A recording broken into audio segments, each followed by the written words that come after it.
Welcome everyone, this is Swami. Welcome to Code by Swami. In previous video, we discussed and implemented constructor injection application. In this video, I am going to explain with you about annotation configuration in the Spring framework. Annotation configuration in Spring. Compared to other configurations, this is very faster in coding and execution also. This is not applicable for the predefined classes configuration.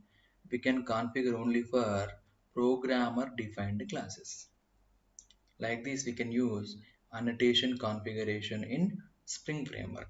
Next, types of annotations for configuration. We have two types. One is stereotype annotations. Second one is the data annotations. Here, stereotype annotations mainly used for bean creation. Data annotations mainly responsible to inject the data. First of all, stereotype annotations.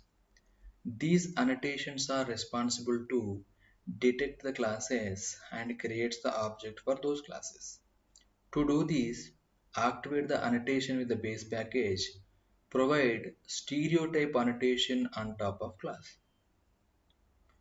Coming to data annotations, these annotations are used to inject the data.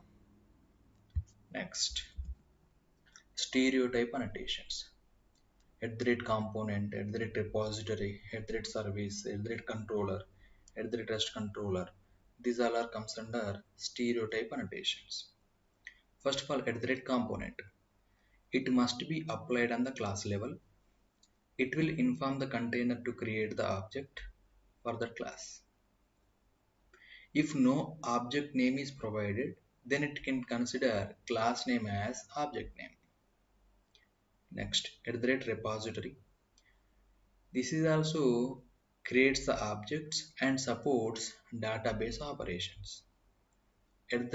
Service create the object and supports transaction management and supports linking layers also. Controller it is also creates the objects and supports HTTP calls. It handles HTTP calls also. With the help of REST controller, we can develop REST APIs also.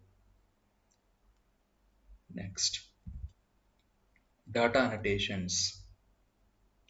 With the help of these annotations, we can inject the data. We have two annotations, value, auto-void. First, what is value? This annotation is used to inject the data to the bean class in case of annotation configuration. And it also supports for data rendering from properties file. Next, auto-void. This is mainly responsible to perform the dependency injection which works faster than XML. Next, we can achieve annotation approach in two ways. One is using XML approach, second one using Java configuration. Just we need to enable base configuration in XML file, then we can achieve annotation approach using XML approach or XML configuration. Just we need to enable base package in the Java configuration file using annotation, then we can achieve annotation approach using Java configuration. Like this, we can achieve annotation approach in two ways. Thank you guys. If you like my content, please do subscribe. Thank you very much.